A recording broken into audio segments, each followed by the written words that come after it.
banyak sekali nikmat Allah yang diberikan kepada kita. Di antaranya nikmat fisik kita, nikmat panca indera kita. Dan di dalam Islam, sebagaimana kita dulu ketika belajar diajarkan fungsi-fungsi dari panca indera kita, insya Allah masih hafal sampai hari ini. Fungsi dari mata kita adalah untuk apa Bapak Ibu di dalam Islam?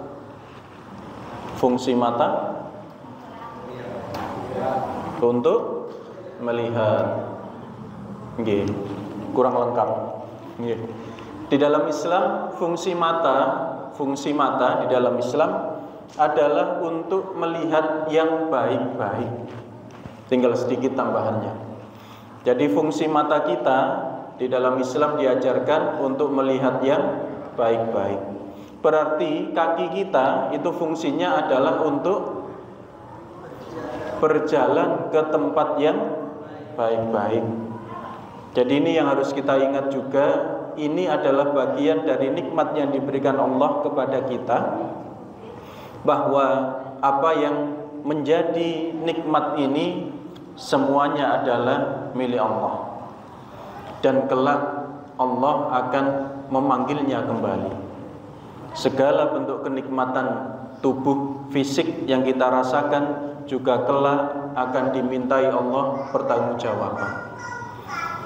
Oleh karena itu, Bapak dan Ibu, hari ini yang kita bahas adalah sang delegasi. Siapakah delegasi ini? Nanti akan kita pahami sejauh mana sejatinya kehidupan kita di dunia ini. Sudah benar apa belum? Amal kita ini sudah terhitung banyak apa belum? Karena sebagaimana Rasulullah menyampaikan, orang yang bijak dalam hidupnya adalah aktsaruhum lil mauti dzikran wa ahsanuhum lima ba'dahu isti'dadan. Ulaikal aqyasu. Jadi manusia yang bijak, manusia yang cerdas dalam hidupnya adalah yang aktsaruhum lil mauti dzikran, yang banyak-banyak mengingat kematian, wa ahsanuhum lima ba'dahu isti'dadan, dan yang dengan sungguh-sungguh menyiapkan segala sesuatunya untuk kehidupan selepas kematian. Karena ini adalah perjalanan yang sesungguhnya. Ada yang menyampaikan bahwa kematian kita di dunia itu justru adalah awal kehidupan yang sebenarnya. Kita di dunia ini, waalaikumsalam, hanya sebentar sekali. Hanya sebentar sekali. Oleh karena itu, saya akan menyampaikan terkait dengan apa yang dimaksud dengan delegasi di dalam kitab At-Tadhkirah. Sebagaimana pengantar dan pengingat kita, Bapak Ibu. Tujuan dari pendidikan Islam yang kita jalani hari ini, di antaranya kita tidak boleh lepas dari 3 hal. Ini selalu saya ulang-ulang agar kita tidak lupa tujuan pendidikan kita. 3 hal ini saling berkesinambungan dan tidak boleh terpisah. Sekali lagi, berkesinambungan dan tidak boleh terpisah. Hal ini disimpulkan dari para pakar pendidikan Islam terkait dengan surat Al-Jum'ah ayat yang kedua. Huwallazi ba'atha fil ummiyina rasulan minhum yatslu 'alaihim ayatihi wa yuzakkihim wa yu'allimuhumul kitaba wal hikmata wa in kanu min qablu la fi dhalalin mubin. Para pakar pendidikan Islam menyimpulkan 3 hal dalam pendidikan yang tidak boleh lepas dari ayat ini. Yang pertama, iman. Pendidikan itu menjadikan seseorang semakin beriman. Sehebat apapun ilmunya, kalau tidak beriman, gagal pendidikannya. Yang kedua yang juga tidak boleh lepas adalah adab. Iman, adab. Orang yang imannya baik, pasti adabnya baik. Harusnya demikian. Orang yang sholatnya baik, harusnya adabnya baik. Ini yang harus dipikirkan, sehingga hari ini sampai ulama itu membahas urusan bulan-bulan seperti ini banyak teror di mana-mana. Itu sampai dibahas urusan adab masang teror. Saking nopoi, saking pentingnya adab. Yang ketiga, ilmu tidak boleh lepas. Iman, adab, ilmu. Karena khawatirnya apa? Orang punya ilmu tidak beradab. Apa yang dilakukan? Ngirimin jenengan ten handphone ngoten niku lho, undangan, ketika diklik ternyata aplikasi rekening jenengan 16. Kalau dari awal sudah tidak ada isinya, mboten nopo-nopo. Tapi kalau awalnya isinya banyak, lebih-lebih uang jamaah, mboten ngeri. Dikirimi undangan, silakan dilihat, diklik, kebobolan. Ini kan orang pinter yang membuat aplikasi. Tapi karena tidak beradab, tidak beriman, dia gunakan ilmunya untuk apa? Bobol rekening kita. Nah, ini kenapa 3 hal ini penting. Semakin tinggi ilmunya, harusnya semakin beriman kepada Allah. Semakin tinggi ilmunya, harusnya semakin beradab. Harusnya begitu. Oleh karena itu, sebagaimana pendiri negeri ini menyimpulkan pada sila kedua, kemanusiaan yang adil dan beradab. Adab ini begitu penting dalam kehidupan di negara kita. Saya sempat melihat video, ada salah seorang pemuda yang membaca terjemah Al-Quran, kemudian menyimpulkan 3 hal. Di antara 3 hal itu yang saya ingat adalah yang kedua. Dia mengatakan begini, kenapa sekarang saya membuat petisi agar buku ini, maksudnya Al-Quran ini, dilarang dari negara kita, di negara barat. Ada hal yang sangat menjijikkan di dalam buku ini. Apa hal yang menjijikkan itu? Kita harus berbakti kepada orang tua. Bukankah itu hal yang menjijikkan, katanya? Berbakti kepada orang tua itu menjijikkan bagi pemuda itu. Bagaimana jika kemudian anak kita hari ini berpikiran yang sama? Saya yang pertama lupa, yang ketiga itu dia menyampaikan, dan bagaimana kemudian buku ini mengajarkan agar kita menahan hawa nafsu, menahan nafsu kita. Sementara pendidikan yang kita peroleh di sini justru keinginan kita, nafsu kita itu harus dipenuhi agar hidup bahagia, katanya. Maka dia ingin Al-Quran tidak beredar di negaranya dengan membuat petisi. Membaca Al-Quran tuntas tapi tidak beriman. Nah, yang kita pelajari di dalam At-Tadhkirah ini adalah iman dulu yang harus ditancapkan. Awal saya pernah bertanya, Bapak Ibu percaya bahwa semua orang akan mati? Percaya. Kenapa? Karena kita melihat faktanya. Lalu kemudian pertanyaan selanjutnya, jenengan percaya bahwa setelah kita mati kita akan dibangkitkan lagi oleh Allah? Percaya. Apa yang menjadikan percaya? Iman. Karena tidak bisa dibuktikan. Sampeyan niku cerita mati, wis tau mati ya sampean, kemeruh. Ya napa nek enten tiyang ngoten. Endi buktine nek wong mati iku bakal dihukum? Ero ta sampean, ono videone ta? Ndak ada. Inilah iman yang dimaksud pendidikan iman. Dan delegasi ini juga mengajarkan kita, kembali kepada kita tentang pengingat terkait kematian. Diriwayatkan dalam sebuah kabar bahwa salah seorang nabi berkata kepada malaikat maut alaihissalam, tidakkah kamu punya seorang delegasi yang kamu suruh datang mendahuluimu supaya manusia bersiap-siap menyambut kedatanganmu? Jadi ada salah seorang nabi yang berkata kepada malaikat maut, tidakkah ada delegasi, ada utusan yang memperingatkan manusia agar ketika kematian akan datang, manusia itu bisa siap-siap? Sudah enak sebenarnya. Benar, demi Allah, jawab malaikat maut. Aku bahkan punya banyak delegasi, kata malaikat maut, berupa macam-macam gangguan dan penyakit, uban, berbagai hal yang menyedihkan, dan berkurangnya pendengaran dan penglihatan. Ini delegasinya. Yang hadir di sini yang belum beruban, tolong angkat tangan. Bu, ada yang belum beruban? Pak Win belum. Masya Allah, luar biasa. Pak Win belum beruban. Mas belum ya? Belum. Nah, rata-rata sudah beruban. Salah satu bentuk delegasi yang mengingatkan kita akan dekatnya waktu kita adalah uban. Dan ini, Bapak dan Ibu, ada seseorang yang dipanggil oleh Allah tanpa delegasi.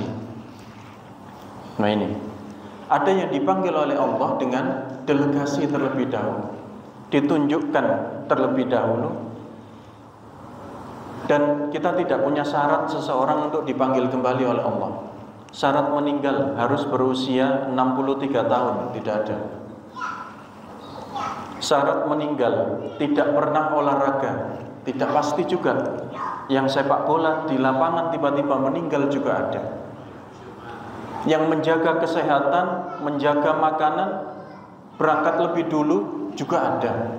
Yang lama sakit juga tidak meninggal ada. Bukankah ini hikmah dari kematian itu sendiri? Agar manusia senantiasa berbuat baik. Sehingga kemudian bentuk delegasi yang menjadikan kita ingat bahwa semakin dekat waktu kita kembali kepada Allah, diantaranya adalah macam gangguan dan penyakit. Beberapa hari yang lalu, ketika saya belajar membaca buku, membaca salah satu kitab, itu yang tahu istri saya mengingatkan, membaca apa? Kok mata ini sampai berkerut, sampai mercing. Tapi saya tidak sadar kalau ketika membaca saya mercing. Napa bahasa Indonesia mercing? Kata istri, tapi saya tidak sadar. Kemudian oleh istri ketika rambut saya disisir, mulai menemukan uban. Itu yang membuat saya deg dan ingat dengan apa yang pernah saya baca. Artinya masa saya kembali kepada Allah juga semakin dekat. Dan saya bersyukur kepada Allah, ada delegasi yang didatangkan untuk saya. Mata ternyata sepertinya membutuhkan kacamata. Dulu saya pakai Al-Quran kecil sudah kelihatan. Sekarang Al-Quran besar saja kadang masih kurang jelas. Apalagi ketika membaca tulisan Arab, fontnya kecil, hampir sulit. Sehingga insya Allah berencana untuk periksa mata. Namun yang saya ingat adalah ini delegasi yang menjadi pengingat saya secara pribadi. Durasi saya semakin berkurang. Dan ini menjadi pengingat agar semakin dekat kepada Allah. Macam-macam gangguan dan penyakit, adakah di antara jenengan yang sama sekali tidak pernah sakit? Tidak ada. Ada manusia yang minta pada Allah tidak diberikan sakit dan dituruti, namun kemudian dia justru menjadi ana rabbukumul a'la, katanya. Siapa dia? Fir'aun. Minta kepada Allah agar tidak pernah sakit, dituruti. Tidak pernah sakit, breset. Nah, kadang manusia kan gitu. Gusti, kula niki jenengan paringi seger waras, kersane saged ibadah. Setelah sakit diberikan sehat, malah mboten ibadah. Niku kan enten. Ini diantara pengingat kita itu adalah sakit. Jenengan bisa berdoa sholat khusyuk itu ketika ada masalah atau ketika bahagia. Nah, itu dia. Kadang sakit itu membuat kita lebih khusyuk sholatnya. Kadang ada pengingat yang lain selain dari diri kita sendiri. uban diantaranya tadi, berbagai hal yang menyedihkan dalam kehidupan kita. Itu juga delegasi yang dikirim oleh Allah sebagai pengingat semakin sedikitnya durasi kita dan berkurangnya pendengaran serta penglihatan. Allah memberikan kita pengingat, memberikan kita delegasinya. Jika orang yang ditimpa hal-hal tersebut tidak mau sadar juga dan tidak mau bertaubat, maka tatkala aku datang hendak mencabut nyawanya, aku menyerunya, bukankah aku telah mengirim terlebih dahulu kepadamu delegasi demi delegasi dan peringatan demi peringatan? Aku adalah delegasi terakhir, kata malaikat maut. Jadi sebelumnya sudah diberi tanda-tanda. Yang dulu giginya lengkap mulai bergoyang, ya, mulai dicabut. Ini kan delegasi mengingatkan kita. Dulu olahraga fisik bagus, lari muteri alun-alun bisa berkali-kali. Sekarang kadang naik tangga masjid saja sulit. Dan ini nikmatnya diberikan Allah. Bapak Ibu, ada salah seorang teman masih muda, dinas di Angkatan Laut, karena ketemunya di RSAL. Itu pun saya ketemu ketika saya mengantar ayah saya untuk memeriksakan osteoporosis, pengeroposan tulang. Ketika di terapi, muter tangannya tadi. Kita ini kan mudah ya, muter tangan saja. Itu ya Allah, perjuangannya sampai kemeringet, masih muda. Lah kita ini ngegas motor juga tidak ada masalah, jangan ngebut ngetril tidak ada masalah. Bayangkan nikmatnya diberikan Allah pada kita. Sementara yang lain mungkin ngangkat tangan tinggi itu sudah sakitnya bukan main, perjuangan yang luar biasa. Dan semua hal ini sekali lagi mengingatkan kita, delegasi demi delegasi yang diingatkan untuk kita itu, kita sebenarnya tinggal nunggu gongnya terakhir, yaitu malaikat maut. Jadi jangan kemudian protes, kok saya tidak diberitahu kalau mau dicabut nyawa saya. Loh, setakan dati kebiyen untukmu tahu loro gak nate. Hal sederhana itu sekali lagi mengingatkan kita akan semakin sedikitnya durasi kita. Aku adalah delegasi terakhir, tidak ada lagi yang lain sesudahku. Dan aku adalah peringatan terakhir, tidak ada lagi peringatan lain sesudahku. Maka jangan sampai menyesal. Insya Allah kita diingatkan di dalam surat Al-Munafikun. Al-Munafikun adalah surat ke-63 setelah Al-Jum'ah. Coba kita cek ayat yang terakhir.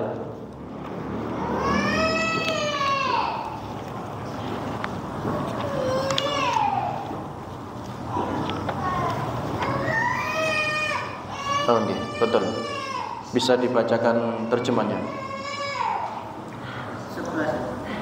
Nggih.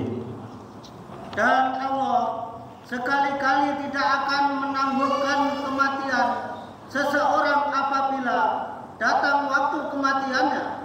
Dan Allah Maha mengetahui apa yang kamu kerjakan. Kita diingatkan bahwa kematian itu tidak akan ditunda-tunda oleh Allah,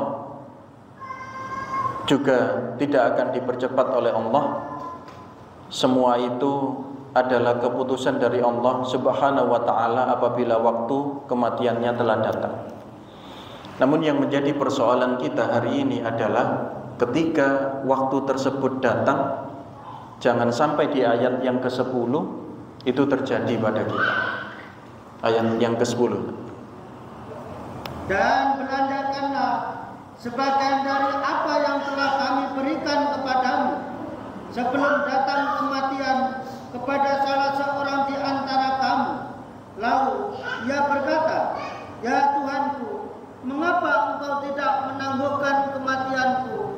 sampai waktu yang dekat yang menyebabkan aku dapat bersedekah dan aku termasuk orang-orang yang soleh.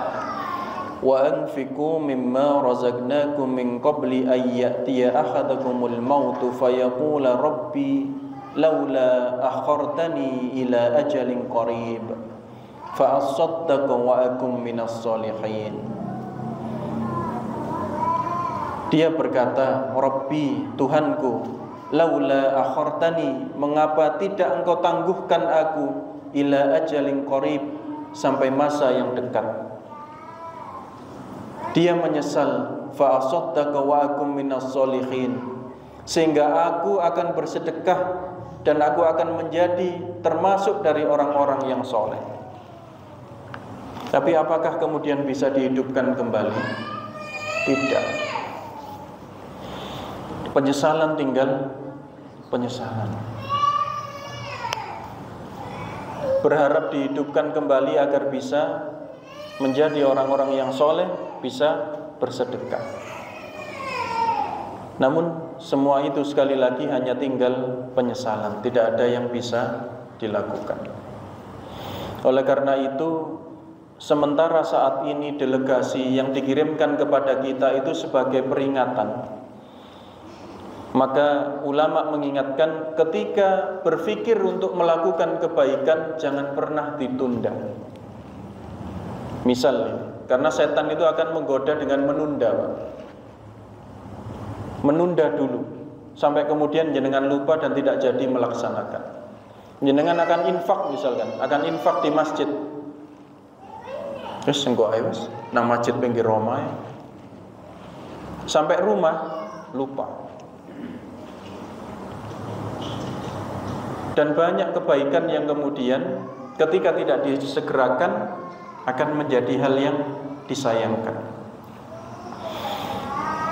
Dalam waktu yang sama, dengan waktu yang singkat, para sahabat Rasulullah SAW menanyakan dua hal. Yang pertama, ayyul amali ahabbu ila Allah azza wa jalla. Amal utama apakah yang menjadikan seorang hamba paling dicintai Allah? Yang kedua, Rasulullah seringkali mengingatkan terkait dengan dosa-dosa yang mampu menghapus amalan kita. Ala unabbiukum bi akbaril kabair, maukah engkau aku tunjukkan dosa besar yang paling besar? Karena khawatirnya begini, dulu ada istilah STMJ gitu ya. Sekarang mungkin sudah tidak ngetren. Sholat terus, maksiat jalan. Sayang sekali. Ibadahnya bagus, tapi maksiatnya juga bagus. Ini yang dikhawatirkan sahabat. Sedekahnya banyak, tombok togel gak iso mandek. Sama kan? Waktunya judi bola tidak bisa berhenti. Atau waktunya main slot game online tidak bisa berhenti. Ini yang dikhawatirkan.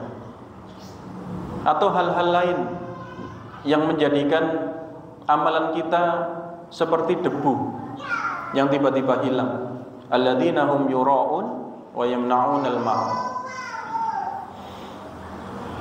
Dulu penjelasan guru-guru kami ketika mengkaji surat Al-Ma'un, termasuk tafsir Kiai Haji Ahmad Dahlan, menjelaskan riya itu ingin dipuji oleh manusia. Dulu bentuknya adalah fisik, kalimat manusia, pujian manusia. Sekarang bentuknya bisa digital. Ketika melakukan sesuatu, dia memperhitungkan berapa banyak yang subscribe, berapa banyak viewernya, berapa banyak yang like. Kadang perhitungannya hanya itu.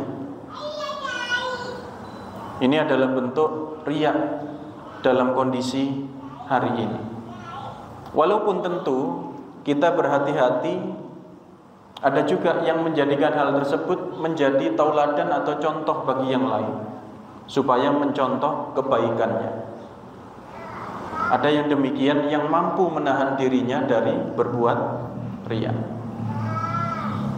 Oleh karena itu, Bapak dan Ibu, sekali lagi kembali ke delegasi demi delegasi, jangan sampai sebagaimana di dalam surat Al-Munafikun di ujung ayat tersebut, di ayat yang terakhir di ujung surat tersebut, kemudian kita menjadi menyesal karena menunda-nunda kebaikan yang ingin kita lakukan. Tidak ada satu hari pun di mana matahari terbit dan terbenam melainkan malaikat maut menyeru, "Hai orang-orang yang telah berumur 40 tahun." Kena lagi saya. Jadi ketika dulu membaca bagian ini, membaca kitab ini sebelum usia sekarang, niku wenteng. Saya itu wenteng mojo. Suwe. Tapi kemarin ketika ya diingatkan istri bahwa uban saya sudah mulai bisa dihitung ya, jumlahnya. Saya jadi ingat ini. Dan selepas sholat subuh saya baca kembali. Berat sekali rasanya. Jadi malaikat maut menyeru, "Hai orang yang telah berumur 40 tahun, inilah saatnya kalian mengambil bekal selagi kalian masih berakal. Anggota-anggota tubuh kalian masih kuat perkasa. Hai orang-orang yang telah berumur 50 tahun, telah dekat saatnya memetik dan panen. Hai orang-orang yang telah berumur 60 tahun, kalian telah melupakan hukuman Allah dan melalaikan jawaban atas firman Allah, padahal tidak ada lagi penolong bagimu." Dan delegasi demi delegasi itu diantaranya adalah masa bertambahnya usia kita dari periode ke periode. Oleh karena itu di dalam surat Al-Fatir surat ke-35 ayat ke-37. Surat ke-35 ayat ke-37.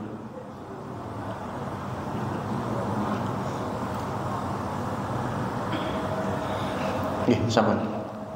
Dan mereka berteriak di dalam neraka itu, "Ya Tuhan kami, keluarkanlah kami, niscaya kami akan mengerjakan amal yang soleh berlainan dengan yang telah kami kerjakan. Dan apakah kami tidak memandangkan umurmu dalam masa yang cukup untuk berpikir bagi orang yang mau berpikir? Dan apakah tidak datang kepada kamu pemberi peringatan? Maka rasakanlah adab kamu, dan tidak ada bagi orang-orang yang zalim seorang penolong pun."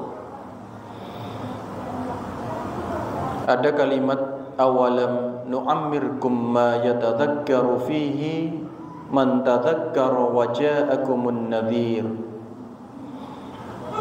Dikatakan, bukankah kami telah panjangkan umur kalian? Bukankah Allah telah memanjangkan umur kita? Ma yatadhakkaru fihi, apa yang dapat berfikir di dalamnya. Man, siapa saja yang tadadzakkar wa ja'akumun nadhir, siapa yang dia mau berfikir, mau merenung, dan telah datang kepada kalian seorang pemberi peringatan. Di dalam tafsir Ibnu Katsir, kata nadhir itu bermakna sebagaimana disampaikan di awal kitab ini. Mana nadhir bermakna delegasi, bermakna peringatan. Bentuk peringatannya seperti apa yang disampaikan tadi. Gangguan kesehatan dalam kehidupan kita. Termasuk di antara bentuk nadhir itu, bentuk pengingat itu adalah semakin sedikitnya teman-teman yang seangkatan kita. Itu termasuk peringatan yang sangat jelas bagi kita. Sebagaimana jenengan ketahui, rumah saya di sebelah Masjid Al-Akhyar. Ketika Ramadan, itu banyak bapak-bapak yang sudah sepuh, sudah senior, ikut tarawih di Masjid Al-Akhyar. Padahal rumahnya jauh. Ada yang dari Balung Bendo, ada yang dari Tarik, jauh dari Masjid Al-Akhyar.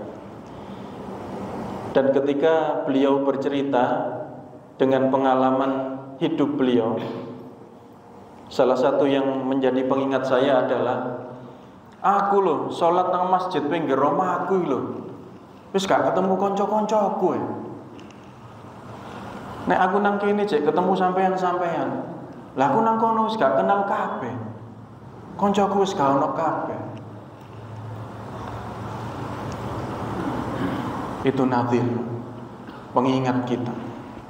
Tiba-tiba teman seangkatan kita di masjid, teman seangkatan kita di sekolah, teman seangkatan kita di pimpinan cabang Muhammadiyah, di pimpinan ranting Muhammadiyah, yang dulu mungkin ketika masih ada kita pernah ada rasa hati yang tidak nyaman dengannya, merasa ada konflik of interest, perbedaan pendapat, perbedaan kepentingan. Tapi kemudian ketika kita ditinggalkan, merasa kesepian. Konco sing biasane tukaran mbek aku sekawan ora. Nggih. Bahkan mohon maaf ini, rumah tangga. Saya pernah melihat salah satu tayangan seorang istri yang menangis. Dulu ketika suami saya hidup, saya seringkali bertengkar dengan suami saya. Ini yang bisa merasakan yang sudah berumah tangga. Karena suami saya seringkali ketika tidur mendengkur dan kentut. Jadi istrinya sering marah pada suaminya.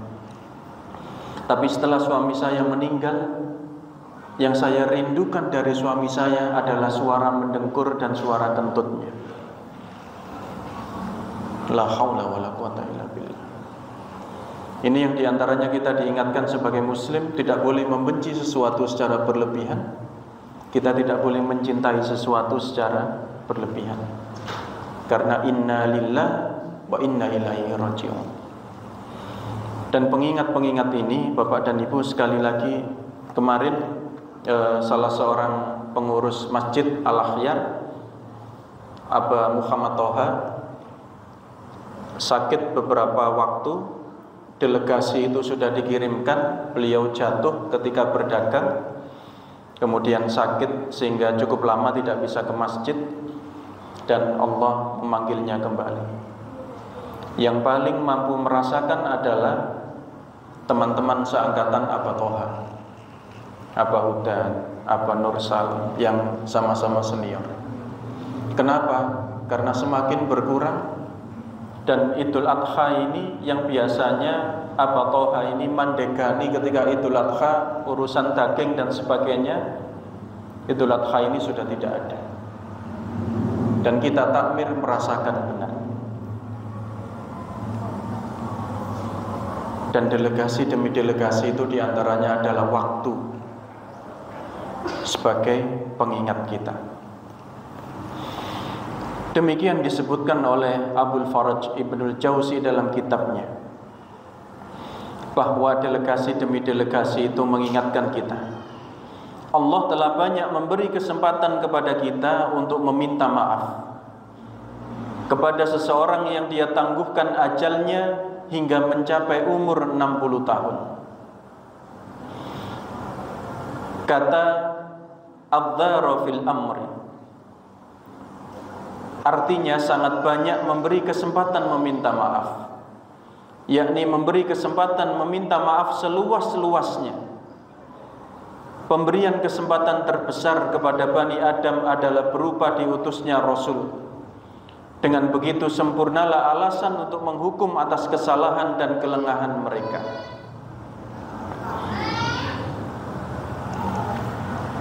Ada salah satu syair yang di sini diterjemahkan dalam bahasa Indonesia.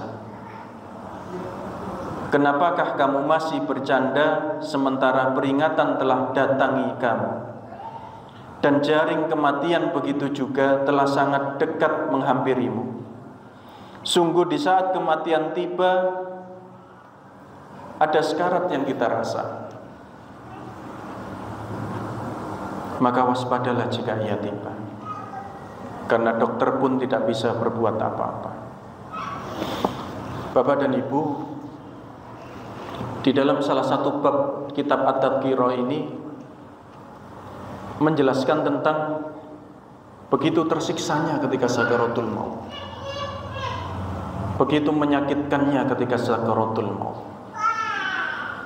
Dan ini sangat berbanding dengan amal soleh kita dan keimanan kita. Oleh karena itu, sebagaimana adab atau etika, ketika kita mentalkin seseorang yang dalam kondisi ditunjukkan delegasi semakin dekat dengan kematian, kondisi sakit, maka yang harus hadir, ini adab atau etika, maka yang harus hadir di sekitar orang yang sakit itu, lebih-lebih mendekati ajalnya, mendekati kematiannya, haruslah orang yang bisa menjaga perkataannya, orang-orang yang baik kalimatnya. Kalau ada orang yang kalimatnya buruk, dilarang mendekat. Ini etika. Kenapa? Karena khawatirnya ketika yang keluar gurauan, kata-kata buruk itu menjadi kalimat terakhir mayit. Oleh karena itu, etika kita sebagai muslim ketika menghadiri saudara kita yang kondisinya sakit adalah menjaga kalimat kita dan mendoakannya. Hati-hati dengan kalimat-kalimat buruk yang keluar dari mulut kita, karena malaikat mengaminkannya. Jangan kemudian kita menyengkuk yang sakit sudah tidak mendoakan, guyonan yang tidak layak untuk menyengkuk orang sakit. Ya, semakin yang sakit kepikiran. Karena saya pribadi pernah mengingatkan salah seorang teman, sudah habis waktunya, yang kebablasan. Ada teman sakit kok, kalimatnya begini, sampean kok nek gak ono bojo sampean ya apa, gak kuatir lah sampean. Maksudnya bagus, mungkin menyemangati supaya sehat, tapi yang sakit malah kepikiran, iya kok bojoku ya apa nek aku mati, apa meneh bojone cek enom nggih. Jadi kalimat kita harus ditata. Bayangkan ketika kemudian ada seseorang yang sudah megap-megap, sudah mendekati kematiannya, sementara orang yang ada di dekatnya itu orang-orang yang kalimatnya tidak baik, atau malah tidak tahu bagaimana etika mentalkin.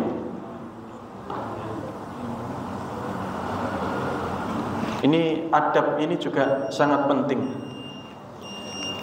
Ada salah seorang putra salah seorang tokoh yang suatu hari, dulu belum ada WhatsApp, SMS saya, kemudian telepon. Orang tuanya kok lama, jadi kondisi sakitnya, nafasnya sudah tersengal-sengal, tersiksa, dan cukup lama belum meninggal. Kemudian saya tanyakan ke teman-teman dan guru kami, sederhana di antara nasihat beliau, coba cek di kamarnya, ada patung-patungnya, ada gambar-gambarnya atau tidak.